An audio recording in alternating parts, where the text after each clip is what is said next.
This is Kidicoryus for the Gen X Gamer podcast. Welcome to season 3, episode 8. As you can tell, this is a little different. I have a co-host with me for the first time ever before we get done with gaming news in a minute. So welcome back to the program, Sir Nathan Johnson. Hello, good to be back. I'm excited.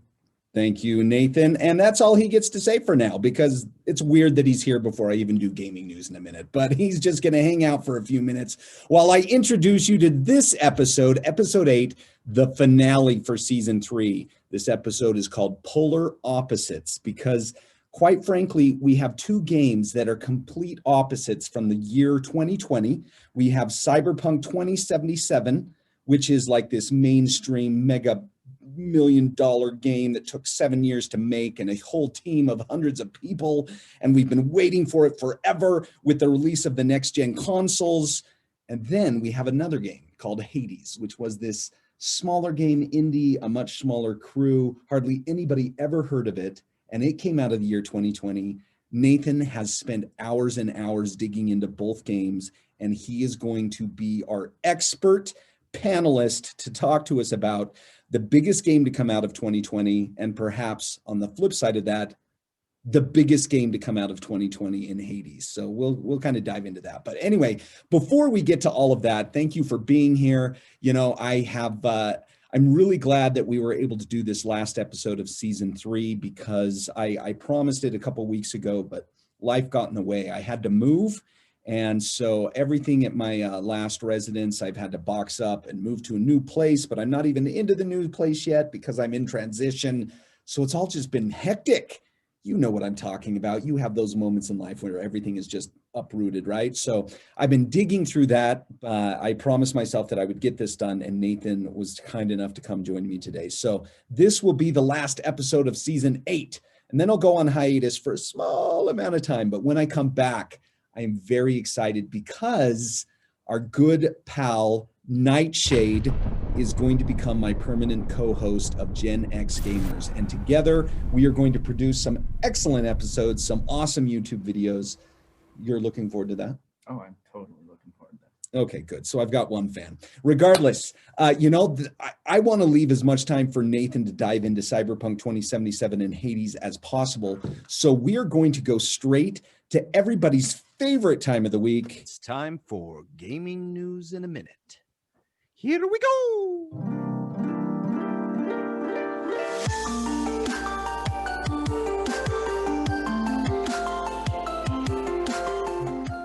Okay, this week's gaming news in a minute will begin with an end. The end of Battleborn. Some of you may have been geeking out on this game when it was first released back in 2016.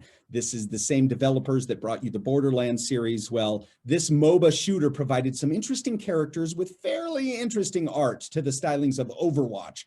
But speaking of which, unfortunately for Battleborn, Overwatch released only 2 weeks later after Battleborn came out. And then with that, the writing was on the wall.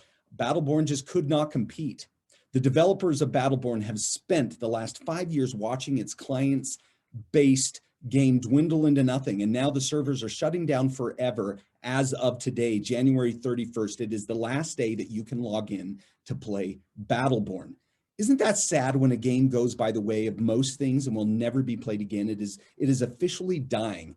And that got me thinking. I mean, even the old classic video games of the last few decades, the last 5 decades, can still be played, right? Excitebike, Mario, Pitfall, like all of these games, you can pull out an old Atari or Nintendo or anything, and you can play those games again. They're even rebooted on the current gen's consoles, but with these online games that are based 100% on logging into a live server with other people, when they don't have the people there to back them up, the game goes away forever. They are essentially dead. They become obsolete and unplayable. R.I.P. Battleborn. The world of the hackers always keeps it refreshing. Cyberpunk 2077 has been famous for 2 things: Keanu Reeves and sex. The game is incredibly inappropriate. I mean, a hard R for sure. But players did not have the option to woo and exploit the body of Keanu Reeves. They could, get it on with some of the other characters, but Keanu Reeves' character was off limits. Well, thanks to a mod developed by some hackers, they've developed a way that you can now get it on with Neo. And suddenly, all of a sudden, you can relive Matrix 2, Bram Stoker's Dracula. I mean, you know the scenes I'm talking about. Suddenly, Keanu Reeves is completely available to every gamer out there. Interesting. A few episodes ago, I talked about Super Mario World coming to Universal Studios, coming in 2021 to Osaka, Japan, and probably in 3 to 4 years to the US-based studios. Most of us will be looking way down the road before we ever get to hang out with Mario and, beat off Bowser in some carnival game. But luckily for us, the creative residents of Minecraft have developed their own version of Super Mario World that you can go visit now. For all of you Gen Xers out there who still don't get Minecraft, who you've avoided it and think it's just some little kid's game, it's actually this world that goes deep, deep, deep underground. And go give it a visit. I promise you, you will get lost for a long, long time. I have to bring up the GameStop madness. While I completely support the movement to stick it to the man, I laugh at the ignorance of mainstream America, the white suburbanite salaryman and housewife who have to keep up with the Joneses and hear news stories about making millions by buying GameStop.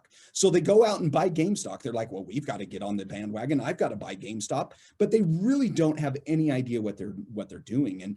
And do they not realize that the future of the company is bleak? And when the war between Wall Street and the small investor is over, the stock is going to fall sharply and the money will be lost.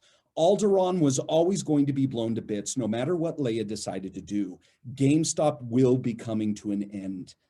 So for all of you bandwagoners out there, I suggest you get off the bandwagon. Last but not least, if you didn't know, the Steam Game Festival starts this Wednesday, February 3rd.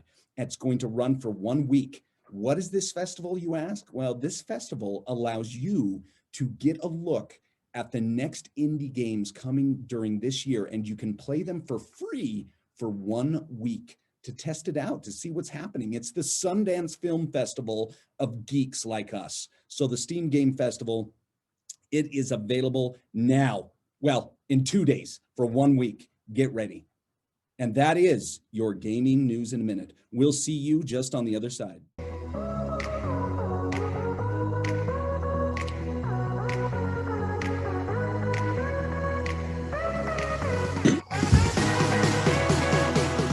Okay, welcome back, guys. As I teased in the intro, I am excited to be here with Sir Nathan. Nathan, what is your gamer tag that you want to go by in the world of podcasting?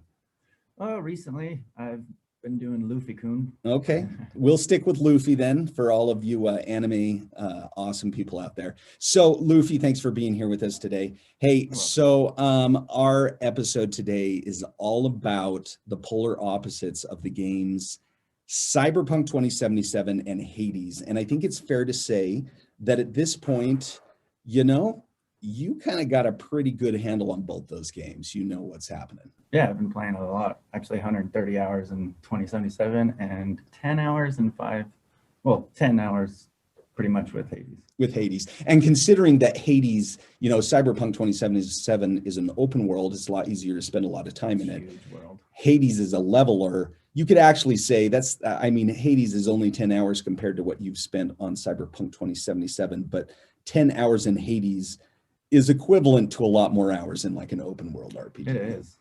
Because it's so fast moving. Right? Yeah, you have to learn, you have to adapt. Yeah, because it changes every time you go in to fight. I mean, you're Hades, you're a god, son, you're Hades' son, Zagreus.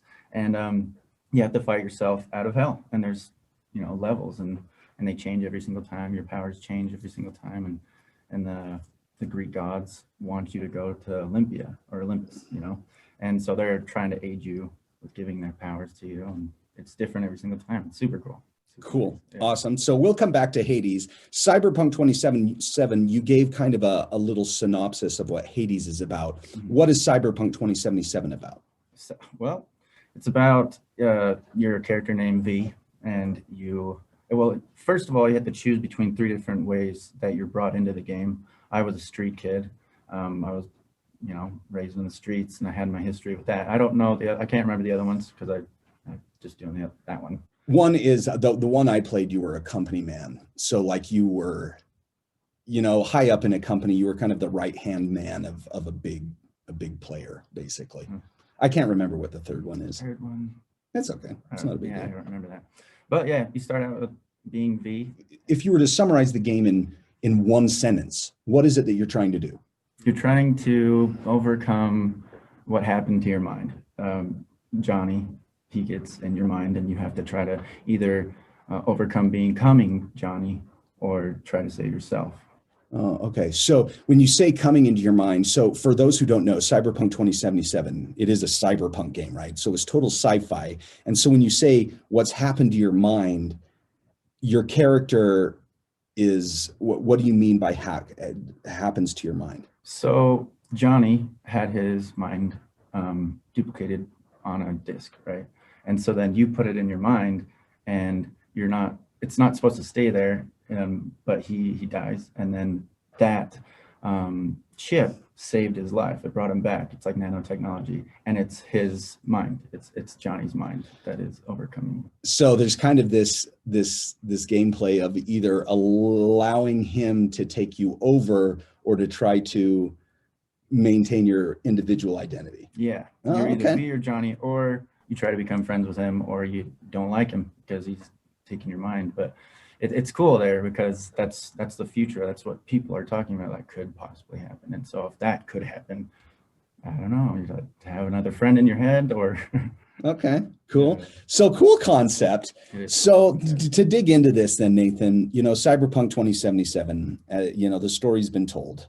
It was this mega game coming out, like I said earlier on, and they spent like 7-8 years on development and tons of money on it. I actually saw the first trailer when it came out in 2013, and I was super excited for it. So I've been waiting that long. Gotcha. Okay, so this game. Yeah, you understand like how much buildup there's been to this game. Big buildup. And then, so you have this major game release that everybody's heard about, everybody's geeked out about. And to say the least, if we're to talk about the bad of Cyberpunk 2077, the release didn't go well. Do you have a take on that at all? Well, it was hyped up to have such good graphics, just to be the top of the line. It's been in making for years. You're expecting something great on these new systems and all that stuff, and there's a lot of glitches.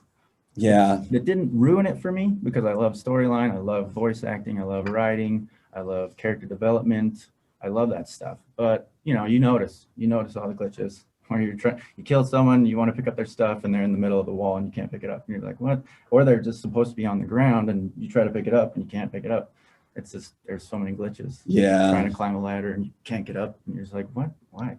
Yeah, I ran into a glitch earlier on that kind of I was like, I don't even want to mess with this. And it was during the tutorial. Like I couldn't exit the tutorial because of some stupid glitch.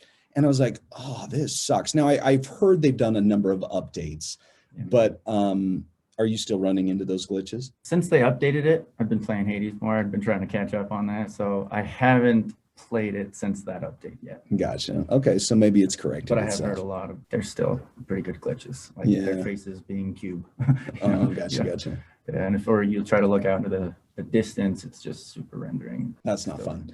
Yeah, and then the lawsuit. I mean, there's even lawsuits by people who had invested in the game, and then with the release of the game, I mean, Sony stopped selling it for their PlayStation console for the PS4 because it was so bad. Yeah. So, I mean, the bad is out there. Let's talk about the good. The good. So talk about the good of Cyberpunk 2077. For those who have already turned, I'm done. For those who were like, I'm not even going to give Cyberpunk 2077 a go because of all of these bad reports. Give us a good report. I really liked it. It captivated me. Like I said, I like storyline. The voice acting is phenomenal. The character development is great. And just like the way you can build your characters, there's so many different ways. So you have like these trees and where you can put your points. And I put mine in like a katana sword. I wanted to be a samurai type guy. And you can, it's just so intricate. You can put your points into certain things, and to sneak, you can be a hacker, you can be a smart person that builds things that goes within the, like, making cars, not just making things better, or hacking into computers and hacking into people, because they are also, you know, data, electronics in there. And so you can make them just from afar just start, you know, having poison, or their electric parts just short circuit and all that. And so there's so many different ways you can go. And I took the katana way. The straightforward warrior. I did not sneak at all. Every single one, even when the quest was like, try to be sneaky, I was like, no, and I just went in, did it. And you can still do it, but you know, you lack some things. You could get more money, you can get a different thing. Actually just saying like, oh, I wanted you to be sneaky, but fine, I mean, you still got my stuff, here you go. There's so much more stuff that I like, you know. I took notes and stuff. It is beautiful. Like the world it's huge. You can do so much. And the storyline, I really like the storyline. I like getting involved with Johnny, you know, being his friend, going back and forth with his opinion, mine opinion, and it merging into, like, you know, one opinion. You're both the same person right now. You're just taking over the same head. And then the people that you come in contact with, you can, like, you do quests with them, and then you can talk with them more. Like, you can text them, you can text them on the phone, you can call them, and they have different side stories that you can go into. And the side stories, there's so many of them. And some of the side stories make the original story even better, even though you didn't have to do it, but it made it better. You get enhances more, it. Yeah, you get more info on Johnny, you get more info on Panam, you know, these other characters, and you can get involved with them too. It is a mature game for sure. Yeah, and that kind of turned me off a little bit. Well, I mean, my computer's in my front room, and when I was making my character, I was like, oh my goodness, I can't believe I can, you know, I was naked, and I was going through the little parts, and my dad walks into the door, and I hurried, and I'm like, oh shoot, you know, it's like, that was awkward. So, like, it is super mature, and I'm playing in the front room, so that's awkward. It's an awkward game. So I had to, like, close the door and tell my family, like, this is mature, don't come in when the door's closed. You put a sock on the door. It's a sliding door. Put it under the door. Okay. So there's so much more. I mean, that's basically the main parts. I love the storyline and the writing and the characters. Super good stuff. Okay, excellent. So let's contrast that. So we have this awesome game. It had a horrible start, but ultimately the story and kind of the storyboard of it sold it for you. Ironically, you may appreciate this, you may not know this, but the stock of the game developer company that created Cyberpunk has actually risen a lot in the last week, because Elon Musk made statements on his Twitter account about Cyberpunk 2077, that he loved the ambiance of it, that he liked the game a lot. And so then, of course, everybody's like jumping on the bandwagon. Oh, well, if Elon Musk likes it. I liked it before. I like it more now. So let's now contrast that, this big name, this big title, this Goliath of the gaming world comes in, and he's clunky, he's slow in some regards with regards to the bugs, you know. But then we have this Daniel versus Goliath kind of deal where Hades comes in, and it is, you know, as I've said in earlier podcasts, it won Game of the Year by several, you know, several different game sites have given it Game of the Year. And, you know, I will take credit for really pushing Hades, and I introduced you to Hades, and I'm thankful. You have got to play this game. And you saw me play it a little bit, and I don't know what your impression was before you ever played the game, but as soon as you started playing the game, you surpassed me quite quickly. Tell us what you love about Hades. It is beautiful. It is a captivating, like, idea, a storyline. It's simple. It's a simple storyline. Like, you can't leave. You're not supposed to. Hades doesn't want you to leave his, you know, house down in the hell, you know, in Hades. And so he is fed up with it. He wants to leave. I mean, Zagreus, the son. Yeah, the son, which is no one knew about. But then when the Olympians found out, and, you know, and you can just, when you say no one knew about, you're saying his birth. Nobody knew about Zagreus. Yeah, he was born in Hades. Then the Olympians find out about it. Mm-hmm. And they're like, we want you to come up here with where the rest of the gods should be. Yeah, but Hades isn't having anything of it. Yeah, because if you're born in hell, like, did you deserve it? You know, just he wants to see, you know, the world. And there's more storyline to that. There's a reason that he wants to leave too. I mean, Don't give it away. Okay. Well, there's a reason why he also wants to leave Okay. Hades. And that's a cool storyline too. And so all the characters that you fight, the bosses, they end up back down there, because when you die, you have to go back down to where Hades is. And you have a chance to talk with them. And there's so many characters, and you find these gifts that you can start giving to the other the other gods, and ones that you fight getting out of hell. Storyline within them, it's good, it's captivating, and the art just goes so well with it. And it's like I said before to introduce it, it's totally different every time you play the game. So it's not like, oh, I have to do this over and over and over again, kinda, but it's different. You have different powers. You can. Well, I'm going to pause you for a moment in case the listeners don't know what you mean by that. So Nathan you make the statement that it's different every time you play the game. What you're referring to is that when you die, it's not like in Mario where it's game over and now you have to redo the board exactly as it is and learn from your mistake. In this game, dying is part of the process. Yeah. Right? Yeah, because you collect stuff, and then you go to your room and you have this mirror that you enhance your striking, the critical chance. You can actually, when you die, you revive some. It's just there's all sorts of other things that you can and just upgrade. So you upgrade and get buffer when you die. When you die. Exactly. When you die. First time you have nothing, it's hard. Yeah.